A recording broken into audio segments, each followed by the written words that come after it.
जय हिंद दोस्तों। यहाँ पर हम लोग आरआरबी एनटीपीसी ग्रेजुएट लेवल 2026 के प्रश्नों को शिफ्ट वाइज करने वाले हैं। आज का शिफ्ट है यहाँ पर 16 मार्च वाला शिफ्ट 1। ठीक है, तो सभी सवालों को अच्छे से करने वाले हैं। पूरे वीडियो में शुरू से अंत तक बने रहिएगा। पहला प्रश्न क्या दिया गया है, एक चतुर्भुज ABCD का क्षेत्रफल हमें निकालना है, जिसका जो एरिया है वो एक त्रिभुज PQR के एरिया का दोगुना है। मतलब हमें PQR का एरिया पहले चाहिए, उसका डबल करेंगे तो ABCD का मिल जाएगा। त्रिभुज PQR की जो भुजाएं हैं, साइड्स हैं, वो 4, 5, 6 के रेशियो में है और उसका जो परिमाप दिया गया है त्रिभुज का वो 90 सेंटीमीटर दिया गया है। अब अगर भुजाओं का अनुपात 4, 5 और 6 दिया गया है तो यहाँ पर देखिए, इससे क्या हम ये बता सकते हैं कि ये एक राइट एंगल ट्रायंगल है या फिर नहीं? तो बिल्कुल नहीं है, क्योंकि 4, 5, 6 ये ट्रिपलेट नहीं होते हैं, है ना। तो इससे हमें पता चल गया कि भैया ये राइट एंगल ट्रायंगल तो नहीं है, मतलब समकोण त्रिभुज नहीं है।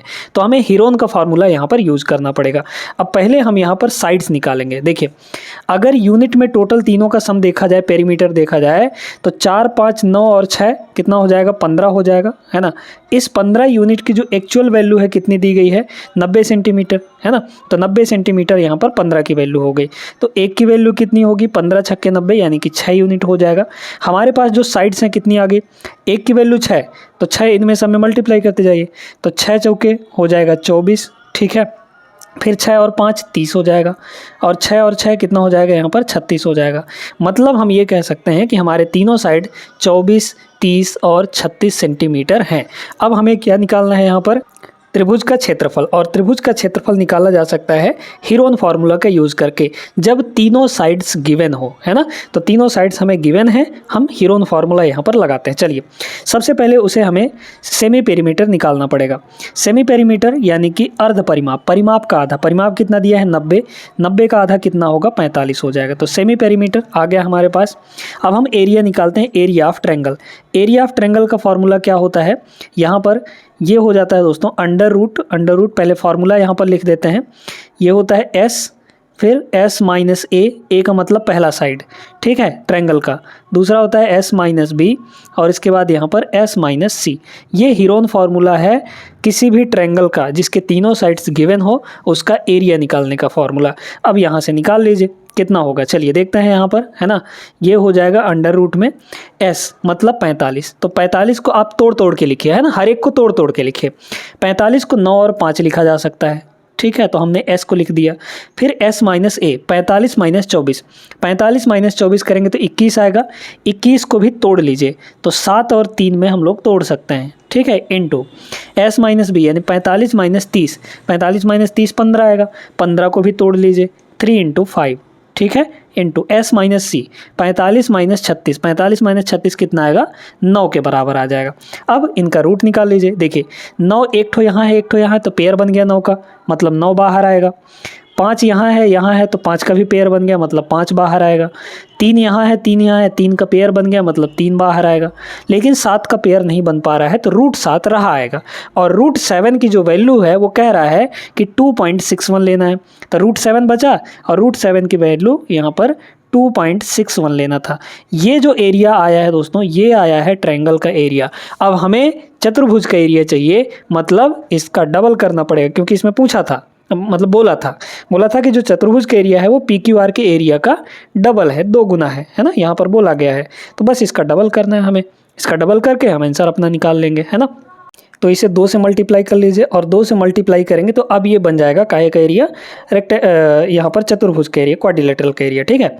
मल्टीप्लाई कर लीजिए, तो मल्टीप्लाई करने में देखिए यहाँ पर ये 5 और 2 मिलाकर तो 10 होगा। 10 इसमें से डेसिमल को कम करने का काम करेगा, है ना, मतलब डेसिमल आगे खिसकेगा। फिलहाल हम लोग यहाँ पे 9 से भी मल्टीप्लाई करते हैं, 3 से भी मल्टीप्लाई कर देते हैं, कर लेते हैं एक बार। तो 9 को इसमें मल्टीप्लाई करिए, कितना हो जाएगा? 9 एक कम 9, और 9 छक्के 54, ठीक है, बचा 4 हो गया, 5 बचा। 9 दूना 18, 18 और 5 यहाँ पर 23 हो जाएगा। तो 23.49 आ गया। मल्टीप्लाई में 3 है यहाँ पर, है ना, मल्टीप्लाई में अभी 3 बचा हुआ है, और इनटू यहाँ पर 10 है, 5 दूना 10। फिर मल्टीप्लाई कर लीजिए। तो अच्छा, मल्टीप्लाई कर 10 से अगर करेंगे तो डेसिमल एक इधर खिसक जाएगा, है ना। तो एक डेसिमल के बाद एक डिजिट ही बचेगा। मल्टीप्लाई करिए तो 3 9 27 का हो गया 7, बचा यहाँ पर 2, और डेसिमल लगाइए, ठीक है, क्योंकि एक ही डिजिट बचेगा यहाँ पर, ठीक है। तो 2 बचा, फिर 4 3 12, और 12 और 2 14, फिर यहाँ पर बच जाएगा आपका कितना? 1। तो 3 3 9, 9 1 10 का शून्य हासिल 1, और फिर यहाँ पर 3 दूना 6 1 7 हो गया, 704.7 आएगा। तो इसके अप्रॉक्सीमेट कौन सा ऑप्शन है आपके पास, मतलब इसके लगभग में, क्योंकि एग्जैक्ट वैल्यू तो यहाँ पर दिया नहीं गया है, राउंड ऑफ करके दिया गया है। पहला ऑप्शन नहीं होगा, बहुत कम है ये, है ना, ये वाला हो जाएगा 702 इसका करेक्ट आंसर होगा, क्योंकि इसके आसपास यही आ रहा है और कोई नहीं है। ठीक है, उम्मीद करते हैं क्लियर हो गया होगा। आगे चलते हैं नेक्स्ट दूसरे क्वेश्चन पर। दूसरा क्वेश्चन यहाँ पर देखते हैं। ये तो बहुत सिंपल सा प्रश्न है। 3 संख्याएं दी गई होती हैं, उसमें पहला प्रोपोर्शन, मीन प्रोपोर्शन और थर्ड प्रोपोर्शन, 3 ही प्रोपोर्शन होते हैं। थोड़ा सा बेसिक इसके बारे में बता देते हैं। जैसे 3 संख्याएं अगर आपके पास हैं A, B और C, और ये तीनों आपके प्रोपोर्शन में है यानी समानुपातिक हैं, तो ऐसे केस में जो बीच वाले का स्क्वायर होता है, पहले तो ये जान लीजिए कि फर्स्ट वाले को क्या कहते हैं, बीच वाले को क्या कहते हैं, थर्ड वाले को क्या कहते हैं। तो पहले वाले को बोला जाता है प्रथम प्रोपोर्शन यानी कि फर्स्ट प्रोपोर्शन। दूसरे के वाले को बोला जाता है जो बीच में रहता है, इसको कहते हैं मीन प्रोपोर्शन यानी मध्यानुपात। आपको मध्यानुपात निकालने के लिए बोला जाता है। फिर इसके बाद इस वाले को थर्ड प्रोपोर्शन कहते हैं। ठीक है, अब जो बीच वाले का स्क्वायर है यानी मीन प्रोपोर्शन का स्क्वायर, बीच वाले का स्क्वायर हमेशा किनारे किनारे वाले की मल्टीप्लाई के बराबर होता है, यानी कि A इंटू सी के बराबर। अब यही फॉर्मूला है हमारे पास, जो निकालने के लिए बोला है उसको निकाल लीजिए, क्योंकि 2 ठो दिया रहता है। इसमें देखिए यहाँ पर ये A की वैल्यू है, ये B का वैल्यू है, हमें तीसरा चाहिए, मतलब C का वैल्यू चाहिए। रख लीजिए, इसमें A की वैल्यू 16 है तो 16 इधर आ जाएगा। अच्छा, B की वैल्यू 24 है तो 24 का स्क्वायर, 24 का स्क्वायर कितना हो जाएगा, 584। ठीक है, कितना, सॉरी 576 है ना, 576 हो गया। फिर इसके बाद यहाँ पे A आ जाएगा नीचे, तो A की वैल्यू कितनी है यहाँ पर 16 है, बस इज इक्वल टू C होगा। तो C की वैल्यू यहाँ से कितनी आ गई, 16 3 48 है ना, 16 3 48 और बचा आपका 9, तो 16 छक्के 96, मतलब 36 आ गया। 36 option number B is the correct answer. Clear है, आगे चलिए नेक्स्ट पर। दोस्तों, एवरेज का एक सिंपल सा लेकिन बेहतरीन कॉन्सेप्ट बताने जा रहे हैं। कह रहा है 13 संख्याओं का औसत 8 है भैया। ठीक है, एवरेज कितना है यहाँ पर, 8 के बराबर। ओरली ऐसे सवालों को लगा सकते हैं आप लोग अगर कॉन्सेप्ट पता है तो। यदि प्रत्येक संख्या को 7 से गुणा किया जाए, हर एक संख्या में 7 से गुणा किया जाता है, तो नया एवरेज क्या होगा। ध्यान रखिएगा, एक बात बताने जा रहे हैं। अगर प्रत्येक संख्या के साथ कुछ भी किया जा रहा है, चाहे जोड़ा जा रहा है कुछ चीज़, चाहे घटाया जा रहा है कुछ चीज़, चाहे मल्टीप्लाई किया जा रहा है कुछ चीज़, है ना, चाहे डिवाइड किया जा रहा है कुछ चीज़, अगर कोई चीज़ प्रत्येक संख्या के साथ किया जा रहा है, तो जो नया एवरेज होगा वो पुराने एवरेज में वही होके आएगा जो हर एक संख्या के साथ हो रखा है। मतलब जो ऑपरेशन हर एक संख्या के साथ होगा वही ऑपरेशन एवरेज के साथ भी हो जाएगा। इसमें क्या बोल रहा है, प्रत्येक संख्या को 7 से गुणा किया जाता है, तो नया एवरेज क्या होगा, नया एवरेज जो होगा पुराने एवरेज में 7 से मल्टीप्लाई होके आएगा, क्योंकि हर एक में 7 का मल्टीप्लाई कर रहे हैं। तो हमारा जो पुराना एवरेज है वो 8 है, नया एवरेज चाहिए तो इसमें बस 7 का मल्टीप्लाई कर लीजिए, क्या होगा 56। ओरली बन जाता है, ये सिर्फ देखकर इसका आंसर आप बता सकते थे सिर्फ 1 सेकंड के अंदर। Option number C is the correct answer. आगे बढ़ते हैं नेक्स्ट पर। अगला क्वेश्चन एलजेब्रा का है, बहुत बेहतरीन प्रश्न है ना, ध्यान से समझिएगा। इसको लगाने के हालांकि 2 तरीके हैं, इसमें से जो बेस्ट होगा वो हम आपको बता रहे हैं। देखिए, कह रहा है y-12 की वैल्यू हमारे पास 4√5 दी गई है। हमें यहाँ पे दिख रहा है y-3, मतलब हमें यहाँ से कहीं ना कहीं से y-3 बनाना पड़ेगा। ठीक है, तब हम सारी चीज़ें कर सकते हैं। तो देखिए, यहाँ पे y-3 अगर बनाना चाहें तो इस 12 को क्या लिख सकते हैं, -3 -9 है ना, -12 है भाई, तो इसको अलग अलग तोड़ेंगे तो -3 और -9 हो जाएगा।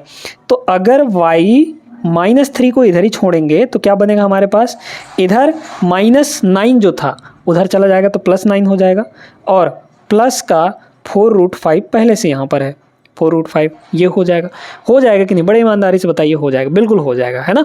चलिए अब देखते जाइए, यहाँ पर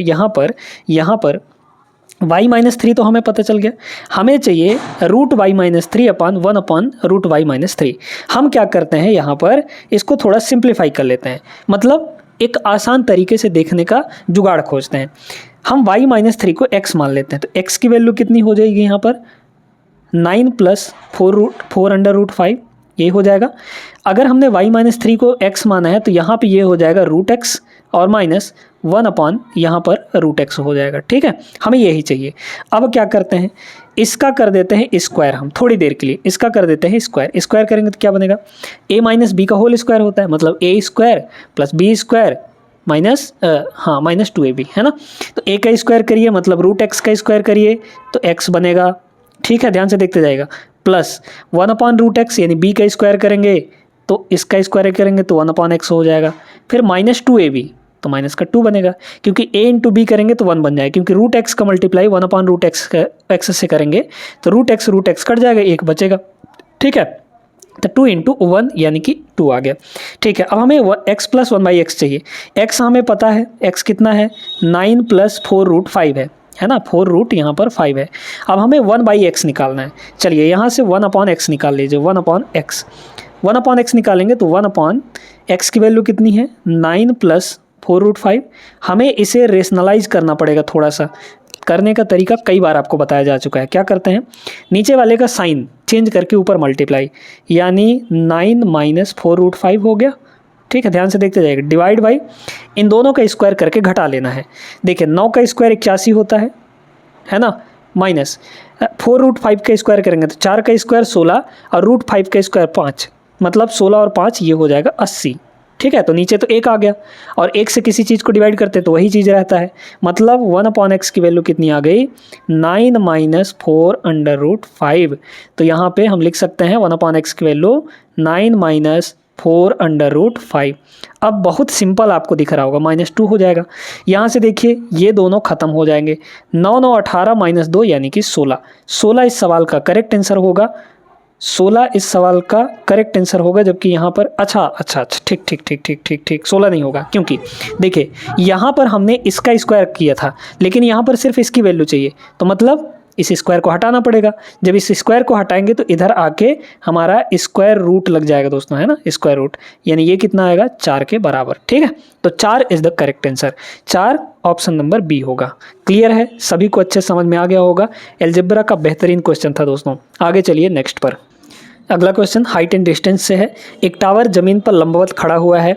जमीन पर एक बिंदु से जो टावर के आधार से 28.6 मीटर दूर है, टावर के शीर्ष का उन्नयन कोण 45 डिग्री पाया गया। टावर की ऊंचाई ज्ञात कीजिए। सीधे सीधे 28.6 मीटर आ जाएगा, हमने बिना देखे ही बता दिया, है ना। अब ये कैसे बता पाए हैं, आपको कॉन्सेप्ट समझना पड़ेगा। ऑप्शन नंबर बी इसका करेक्ट हो जाएगा। अब समझिएगा बड़े ध्यान से, ठीक है। अब ऐसे सवाल आपको बिना देखे बन जाएंगे, मतलब कि आपको सॉल्व ही नहीं करना पड़ेगा, सिर्फ देखिए और आंसर टिक करिए, लेकिन उसके लिए आपको दिमाग में वो सारी चीज़ें कॉन्सेप्ट चलनी चाहिए। क्या है इसका, देखते जाइए। पहले कह रहा है कि भाई टावर ज़मीन पर खड़ा हुआ है, ठीक है। हमने ये ज़मीन बना लिया और इस पर एक टावर खड़ा कर दिया, है ना। ये अब टावर खड़ा किया होगा तो ज़मीन पर लंबवत होगा, मतलब 90 डिग्री बना रहा होगा, है ना। यहाँ पे आपका 90 डिग्री बन रहा होगा। अब कह रहा है ज़मीन पर एक बिंदु से जो टावर के आधार, टावर का आधार मतलब टावर का निचला हिस्सा, इससे 28.6 मीटर दूर है, कोई पॉइंट यहाँ पर है ना। इससे टावर के शीर्ष का जो उन्नयन कोण है, इस पॉइंट से टावर के शीर्ष यानी टावर का जो टॉप है उसका एंगल ऑफ एलिवेशन कितना बन रहा है, मतलब ये वैल्यू एंगल ऑफ एलिवेशन ये 45 डिग्री बन रहा है। बड़े ध्यान से सारी चीज़ों को समझते जाइएगा, ठीक है। 45 डिग्री ये जो दिया गया है दूरी, ठीक है, कहाँ से कहाँ तक, आधार से बिंदु तक की दूरी, ये गिवन है आपको 28.6 मीटर। हमें पूछा क्या गया है, टावर की ऊंचाई, मतलब ये चाहिए, ठीक है। अब आपको बताते हैं ट्रायंगल में, मतलब जब भी राइट एंगल ट्रायंगल की बात आती है हाइट एंड डिस्टेंस में, तो दो ही ट्रायंगल बनते हैं, एक 45-45 वाला, दूसरा 30 और 60 वाला। इन्हीं दो से पूरा राइट एंगल ट्रायंगल यानी पूरा हाइट एंड डिस्टेंस आपका खत्म हो जाता है। दोनों चीज़ें यहाँ पर बताए देते हैं। देखिए दोस्तों, ऑलरेडी अगर इसको देखेंगे तो ये 90 है, तीनों इंटरनल एंगल का सम 180 होता है, ये 90 हो गया तो बाकी दो मिलाकर 90 होने चाहिए। अगर ये 45 है तो ये भी 45 होगा, है ना, ये भी 45 होगा। ध्यान से देखते जाइए एक एक चीज़। अगर ये दोनों 45 है तो ट्रायंगल की प्रॉपर्टी ये कहती है कि इक्वल एंगल के सामने के साइड्स इक्वल होते हैं। अगर हम इस 45 के सामने की साइड 1 यूनिट मानेंगे तो इस 45 के सामने का साइड भी 1 यूनिट होगा, मतलब दोनों बराबर बराबर होंगे, है ना। तो आप ऐसा समझिए कि यहाँ पर अगर 45-45 डिग्री बन रहा है तो उनके सामने के साइड्स बराबर होंगे, मतलब इस 45 के सामने अगर 28.6 है तो इस 45 के सामने भी 28.6 है। इसी कॉन्सेप्ट का यूज़ करके हमने यहाँ पे डायरेक्ट आंसर बताया 28.6, ठीक है। यही तो हाइट था, यही पूछा गया था आपसे। ऑप्शन नंबर बी करेक्ट हो जाएगा। तो ये तो हो गया एक ट्रायंगल की कंडीशन। अब मान लीजिए अगर 30 और 60 वाला आता है, 30 और 60 वाला कैसे होगा, क्योंकि यही पूछे जाते हैं, है ना, यही पूछे जाते हैं 30 60 45, इसी में सारा कुछ घूमते रहता है। कैसे लगाएंगे देखते जाइए। अगर आपके पास ऐसे दिया है, ये एक राइट एंगल ट्रायंगल है, इसमें आपको 30 और 60 दिया है ना, कोई भी 30 हो सकता है, कोई भी 60 हो सकता है, उससे हमें मतलब नहीं है, बस 30 और 60 होना चाहिए। अगर ये 30 है तो ये तो पक्का है कि 90 डिग्री होगा, राइट एंगल ट्रायंगल बन रहा है तो। फिर अगर ये 30 है तो इसका अगला वाला 60 ही होगा, और अगर एक ठो 60 दिया है तो उसका अगला वाला 30 होगा, है ना, कोई भी दे सकता है, चाहे 30 दे दे चाहे 60 दे दे, तो आपको फिर यहाँ पे देख लेना है कि कौन सा 30 कौन सा 60 होगा, ठीक है, एक ही चीज़ देगा, या तो 60 देगा या फिर 30 देगा। अब इसमें देखिए 30 के सामने वाला अगर एक यूनिट है, दोस्तों ध्यान से एक चीज़ समझिएगा, अगर 30 के सामने वाला साइड 1 यूनिट है तो 60 के सामने वाला साइड इसका √3 गुना हो जाएगा, यानी कि √3 यूनिट होगा। ये चीज़ बहुत इंपॉर्टेंट है। अगर ये डायग्राम पता है ना, इससे आप सारी चीज़ें लगा सकते हैं, हाइट एंड डिस्टेंस का एक एक सवाल लगा सकते हैं सिर्फ इतने से डायग्राम से, सिर्फ 2 डायग्राम से, क्योंकि यही आपके ट्रायंगल बनते हैं किसी भी हाइट एंड डिस्टेंस के सवाल में। क्लियर हो गई बात।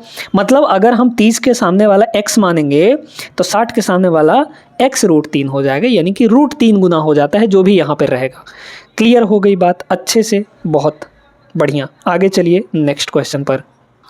चलिए देखिएगा, सवाल बहुत लंबा चौड़ा दिख रहा है लेकिन बहुत सिंपल है दोस्तों, अगर कॉन्सेप्ट समझेंगे तो। आनंद के पास 1407 रुपये हैं। वह इस राशि को अपने 2 बेटों अनिल और अशोक के बीच विभाजित करता है और उनसे उनके संबंधित शेयरों का 10% वार्षिक चक्रवृद्धि ब्याज पर निवेश करने के लिए कहता है, जो वार्षिक रूप से संयोजित होता है। यह देखा गया कि अनिल का निवेश 15 वर्षों के बाद उसी मूल्य के बराबर हो जाता है जितना अशोक का निवेश 16 वर्षों के बाद होता है। आनंद ने अशोक को कितने रुपए दिए थे? बहुत बढ़िया क्वेश्चन, ठीक है, चलिए देखते हैं। कहता है कि भैया हमारे पास, आनंद कहता है कि हमारे पास 1407 रुपया है, हम तुमको बांट दे रहे हैं, ठीक है, और बांटने के बाद ये कहता है कि जो भी तुमको मिले हैं वो तुम इन्वेस्ट कर दो, वो भी 10% वार्षिक चक्रवृद्धि ब्याज की दर पर, 10% के इंटरेस्ट रेट के साथ अपना अपना पैसा इन्वेस्ट कर दो। इन्वेस्ट करने के बाद जितना पैसा अनिल को 15 साल में मिल जाता है उतना ही पैसा अशोक को 16 साल के बाद मिलता है, ठीक है, 16 साल के बाद मिलता है। अब ये बताइए, यहाँ पर 2 लोग हैं, अनिल और अशोक। जो भी पैसा मिला होगा, अनिल को मान लीजिए x पैसा मिला, अशोक को y रुपये मिला, है ना। अगर अनिल को x रुपये मिला तो रेट कितना है? 10%। 10% की फ्रैक्शन वैल्यू कितनी होती है? 1/10। मतलब पैसा 1 साल में कहाँ से कहाँ पहुँचेगा? 10 से 1 ज़्यादा हो जाएगा। 10 से 1 ज़्यादा होने का मतलब कितना फ्रैक्शन बनेगा? 10 1 11, 11/10 बनेगा। मतलब जो पैसा है 1 साल में जो अनिल का पैसा है वो 11/10 हो जाएगा 1 साल में। लेकिन बोला है कि 15 साल में, तो 15 साल में चक्रवृद्धि ब्याज में टाइम जो होता है वो पावर में होता है ना, तो 15 साल में बोला है, मतलब पावर यहाँ पर 15 हो जाएगा। और ये जो पैसा है अनिल का वो किसके बराबर हो जाता है? अशोक के पैसे के बराबर, वो भी 16 साल के बाद जो उसका पैसा हुआ है। तो अशोक का पैसा y है ना, y है, और उतना ही रेट है, तो 1 साल में उसका भी पैसा 11/10 होगा। लेकिन यहाँ पर पैसा 16 साल के बाद बराबर हो रहा है, यानी पावर में 16 हो जाएगा। बस बहुत सिंपल तरीके से ये हो गया। x और y का रेशियो निकाल लीजिए, x रेशियो y आ जाएगा। यहाँ से कितना होगा देखिए, 11/10 बेस सेम है, तो ये नीचे जाएगा तो डिवाइड होगा, और डिवाइड होकर ये पावर ऊपर चला जाएगा तो माइनस हो जाएगा। सर्टेन इंडाइसेस का रूल पढ़े हैं ना, उससे, ठीक है। तो मतलब ये हमारा बनेगा बेस सेम, यानी 11/10, और पावर में कितना है 16, और ये -15 हो जाएगा। तो 16 - 15 कितना? 1 आ जाएगा। पावर 1 रखने का कोई मतलब होता नहीं, मतलब 11/10 हो गया। तो अनिल का पैसा 11 यूनिट है, अशोक का पैसा 10 यूनिट है। हमें क्या चाहिए? अशोक को कितने रुपए दिए थे? अशोक का पैसा कितना होगा? 10 यूनिट होगा। तो 10 की वैल्यू हमारे पास आनी चाहिए। हालांकि यहाँ पे ये ऑप्शन और ये ऑप्शन नहीं होगी, क्योंकि ये 10 से कटते नहीं है, 10 के मल्टीपल में नहीं है। ये दोनों ऑप्शन में से कोई एक ऑप्शन होगा। चलिए देखते हैं। फिलहाल यहाँ पर देखें टोटल पैसा कितना है। अगर रेशियो में देखें टोटल पैसा तो 11 और 10 21। इस 21 की वैल्यू कितनी है एक्चुअल में? 1407। हमें किसका चाहिए? 10 की वैल्यू चाहिए। इसको डिवाइड कर लीजिए, है ना। तो 10 की वैल्यू कितनी आ जाएगी बताइए? 21 से डिवाइड करेंगे तो पहले 7 से डिवाइड करिए। 7 से मारिए, 7 दूना 14, है ना, 7 दूना 14, 0, 7 एकम 7, फिर 3 से डिवाइड कर लेंगे क्योंकि अभी 3 बचा हुआ है ना। चलिए 3 से डिवाइड करेंगे, मल्टीप्लाई 10 करना पड़ेगा। 3 से डिवाइड करेंगे तो 3 छक्के 18, 3 सत्ते 21 और 10 से मल्टीप्लाई करेंगे 670। 670 ऑप्शन नंबर डी इसका करेक्ट आंसर हो जाएगा। बढ़िया सवाल था, कॉन्सेप्चुअल था, आई होप सभी लोग समझ गए होंगे। आगे चलिए, सवाल बहुत ही शानदार है। बोट एंड स्ट्रीम के सवालों को लगाने के लिए एक सिंपल से रेशियो बनाना होता है, क्योंकि ये तरीका हम कई बार बता चुके हैं आपको। इसी तरीके से लगाएंगे तो आप कंफ्यूज नहीं होंगे, ठीक है। एक एक चीज़ समझिएगा। देखिए यहाँ पर जब भी आपको ये सारी चीज़ें दिखे, आपको रेशियो बना लेना है। किसका किसका? पहले यहाँ पर बोट का, बोट लिखिए, फिर इसके बाद यहाँ पे बोट लिख देते हैं ना, फिर इसके बाद यहाँ पर स्ट्रीम लिख लीजिए। बोट और स्ट्रीम मतलब नाव और धारा की चाल। फिर इसके बाद यहाँ पर अप स्ट्रीम, डाउन स्ट्रीम, ठीक है, डाउन स्ट्रीम। और इसके बाद यहाँ पर अप स्ट्रीम, ठीक है। ये 4 चीज़ें आपको लिख लेनी। डाउन स्ट्रीम का मतलब धारा के अनुकूल, अप स्ट्रीम का मतलब धारा के प्रतिकूल। धारा के प्रतिकूल मतलब विपरीत दिशा में, ठीक है। अब कह रहा है एक नाव धारा के अनुकूल 36 किलोमीटर में उतनी ही दूरी तय कर सकती है। अच्छा, 36 किलोमीटर उतनी ही दूरी तय कर सकती है जितनी देर में, ठीक है, ठीक है, जितनी देर में वह धारा के प्रतिकूल 24 किलोमीटर की दूरी तय कर सकती है। उतनी ही देर में बोला है, मतलब टाइम कांस्टेंट हो गया। अब यहाँ पे 3 चीज़ें होती हैं। 3 चीज़ें कौन कौन सी? स्पीड, डिस्टेंस और टाइम। यही रिलेशन होता है, speed equal to distance upon time. अगर टाइम हो जाए कांस्टेंट भैया, अगर टाइम हो जाए कांस्टेंट, ठीक है, अगर टाइम हो जाए कांस्टेंट, जितनी देर में बोला है ना, मतलब आने में और जाने में, अनुकूल और प्रतिकूल में, अनुकूल और प्रतिकूल में टाइम बराबर ले रहा है। तो जब टाइम बराबर लेगा तो स्पीड और डिस्टेंस सेम रेशियो में होंगे, क्योंकि आमने सामने है। देख लीजिए, आमने सामने है दोनों। स्पीड और डिस्टेंस दोनों डायरेक्ट प्रोपोर्शन में हो जाएंगे, यानी जो रेशियो, क्योंकि हमें यहाँ पर जो रेशियो लिखना है वो स्पीड का रेशियो लिखना है, ठीक है। तो जो रेशियो डिस्टेंस का होगा वही रेशियो आपका स्पीड का हो जाएगा। तो बताइए, अनुकूल का मतलब डाउन स्ट्रीम, डाउन स्ट्रीम में 36 है डिस्टेंस, डिस्टेंस 36 है। अनुकूल में प्रतिकूल में यानी अप स्ट्रीम में 24 है। अगर इनका रेशियो लेंगे तो किससे कटेगा? 4 से कटेगा। 4 नहीं हो 36, 4 छके 24। अच्छा, 12 से कट जाएगा ये, ठीक है। तो 12 3 36, 12 दूना 24। यही रेशियो, क्योंकि ये डिस्टेंस का रेशियो है और जो डिस्टेंस का रेशियो है ये स्पीड का रेशियो होगा, क्योंकि यहाँ से पता चला हमें ये जो रेशियो है ये स्पीड का रेशियो है, ठीक है। चलिए अब क्या करना है, सुनते जाइए। अगर इन चारों रेशियो में से 2 रेशियो पता है, अगर इन चारों रेशियो में से 2 रेशियो पता है तो आप बाकी के 2 रेशियो निकाल सकते हैं। चारों में से कोई भी 2 रेशियो आपको पता होगा, ठीक है। अगर इन दोनों का रेशियो दिया है, चलिए तो जोड़कर आधा करेंगे तो ये वाला आएगा, और इन दोनों को घटाकर आधा करेंगे तो स्ट्रीम का आ जाएगा। अगर हम इन दोनों को जोड़ के आधा करेंगे तो 36 और 24 हो जाएगा आपका 60। 60 का आधा करेंगे तो यहाँ पे हो जाएगा 30। शांत जल में नाव का चाल चाहिए था। अच्छा, 1 सेकंड, थोड़ा सा और यहाँ पे देखिएगा, ये नहीं होगा, ठीक है। इन दोनों का अगर रेशियो देखा जाए, ये रेशियो निकाल लें ना, 3 और 2 को जोड़ के आधा करेंगे तो ये हो जाएगा 5, है ना, 5 हो जाएगा। और आधा कर लेंगे हम लोग, यहाँ पर आधा करिए तो 5 का आधा कितना होगा? 2.5 हो जाएगा यहाँ पे, ठीक ना। ये वाला रेशियो भी ले सकते हैं, बाकी ये वाला रेशियो भी ले सकते हैं, कोई दिक्कत नहीं है, ठीक है। घटा के आधा अगर करेंगे, घटा के 3 में 2 घटाएंगे 1 आएगा, 1 का आधा कर लेंगे तो यहाँ पर 1 का आधा 0.5 आ जाएगा, है ना, 0.5 आ जाएगा। हमें धारा की गति दी गई है, स्ट्रीम का स्पीड दिया गया है, मतलब 0.5 की वैल्यू दी गई है। ये सारे के सारे रेशियो में होंगे, ध्यान रखिएगा। 0.5 की वैल्यू 3 है।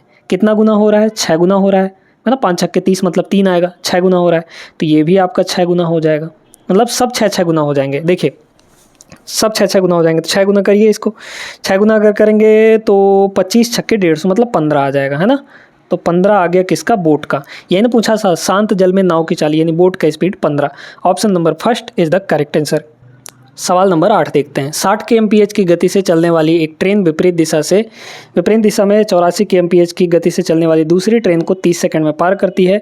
दोनों ट्रेनों की संयुक्त लंबाई मीटर में क्या होगी? ध्यान रखिएगा, जब भी एक ट्रेन दूसरे ट्रेन को पार करती है तो चली गई डिस्टेंस दोनों ट्रेनों की लंबाई के बराबर होती है, ठीक है। चली गई डिस्टेंस दोनों ट्रेनों की लंबाई के बराबर, दोनों ट्रेनों की लंबाई का सम होता है, ठीक है। तो L1 + L2 दोनों ट्रेनों की लंबाई मान लेते हैं, या फिर x + y मान लेते हैं। x + y मानना थोड़ा वैसा लग रहा है, L1 प्लस L2 मान लेते हैं, तो ये डिस्टेंस हो गया आपका, और यही हमें चाहिए भी था, है ना। दोनों ट्रेनों की संयुक्त लंबाई क्या होगी, ये डिस्टेंस हो गया। डिस्टेंस बराबर स्पीड इंटू टाइम होता है। स्पीड क्या है, अब चलिए स्पीड लिखते हैं हम लोग, याद रखिएगा। अगर दोनों एक ही डायरेक्शन में चल रहे हैं, अगर दोनों एक ही डायरेक्शन में चल रहे हैं, ये x की स्पीड से, ये y की स्पीड से, तो ऐसे केस में जो रिलेटिव स्पीड आता है, रिलेटिव स्पीड यानी सापेक्ष चाल, वो घट के आएगा। अगर एक ही डायरेक्शन में चलेंगे तो रिलेटिव स्पीड घट जाएगा, मतलब x माइनस वाई होगा। और अगर दोनों विपरीत दिशा में चल रहे हैं, एक इधर चल रहा है और एक इधर चल रहा है, एक x की स्पीड से, एक y की स्पीड से, तो ऐसे केस में जो रिलेटिव स्पीड आता है दोस्तों, वो जुड़ कर आता है। उल्टा रहेगा तो स्पीड जुड़ जाएगा, एक ही डायरेक्शन में होगा तो स्पीड घट जाएगा, बस इतना समझिए। तो चूंकि ये विपरीत दिशा में चल रहे हैं तो स्पीड क्या होगा, जुड़ जाएगा।